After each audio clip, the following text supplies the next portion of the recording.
Salam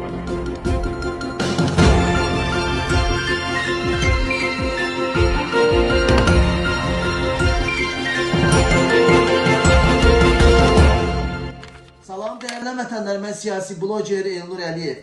Gədəbəyin Söydlü kəndinə giriş məhdudlaşdırılıb. Söydlü kəndinə kənd sakinlərindən başqa şəxslərin girişi məhdudlaşdırılıb. Değerli vətəndaşlar, videonu paylaşacağım, videoya baxarsınız. Həqiqətən də bu biabırçılıqdır. Bilirsiniz niyə?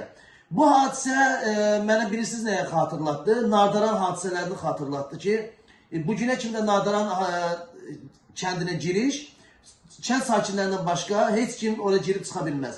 Mən belə düşünürəm ki, indi birazdan sonra nə edəcək İlham Əliyev?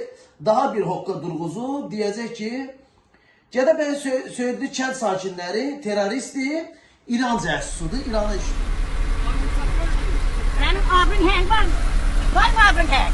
Ne şey okuyorsun? Pazara pensiyon yapıyorsun. Ne okuyorsun? Sen söktüğün ayağınızın asfalısın. Gələbədən penis almağa getmişim. Necə bırakmayın məni? Necə bırakmayın? Ne bırakıyorsun? Pandiki ne? Tan öl yerə ki, şeydanasını ayağının altına al bəyəxliysin. Bu rəhbərlik qalıb mı burada? Sizi niye bırakmıyorlar? Biz yaşa gedirik bana. Ölümümüzün üstə getməli deyilmi? Niye bırakmıyorlar?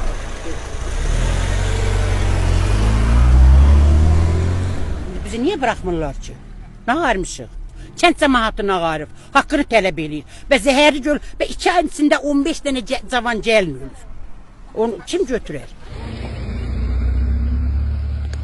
Söktü mən kəndimdir. Vətənim, torpağım, hər yer mənim, veteranım. Neye esas getirip sizi bırakmıyorlar? Bilmirəm, deyirlər buraxmır. Niyə bilmirəm? Mən xainim, erməniyim, nəyim? Ermənistandan gəlmişim, mən buraxmırlar. Ha, deyin görüm niyə buraxmırlar? Allah, niye bırakmıyor insanlar? Açılma verin de siz icazet de gözlüyor orada.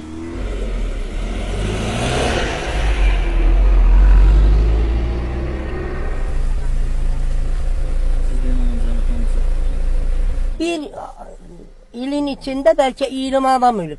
Dünən xərçəkdə mənim qaynım rəhmətliyə gedib sabah uçurdu. Oğlum o xəstəlikdən yataq xəstəsidir. Ona köməkdarlıq eləməyəcəksiniz, hələ gələnin qabağını kəsir. Oğlum dərman yolu gözlür. Bırakın qoyun gedək dana, nə olar? Size neye esas getirip bırakmıyorlar? Bizim güya əsasla yaşayırıq biz. Kimin ağılını tərkəsi ilə iş görür.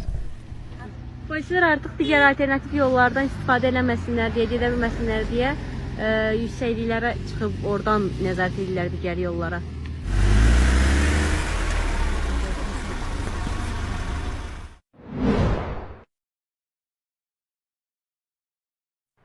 Amma mən ondan belə narahatam ki, o kənddən tanqızat çıxartmasa yaxşıdır.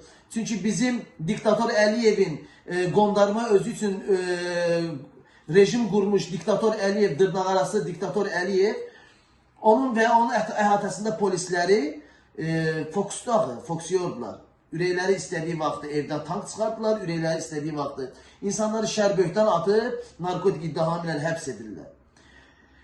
Mən dəfələrlə 2 gündür deyirəm ki, ey mənim gözəl xalqım, hamı bir nəfər kimi qalxıb o kəndə gedib, o kənddəki sakinlərin öz haqlarını tələb etməlidirlər. Yəni, biz bir olmalıyıq.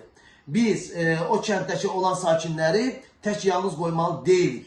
Yəni, birlik budur. Necə ki, diktator Əliyev öz qurumunda birlik yaradırsa, deməkdir, biz də öz millətimizdə birlik yaratmalıyıq. Baxın, xalqım, qalxın ayağa. Eləsinə zülümdən, elə işgəncələrdən hər birinizin anamızın, hər birinizin bacınızın, hər birinizin atamızın, qardaşımızın, uşağımızın başına gələ bilər. Yatmayın Azərbaycan xalqı, oyanın.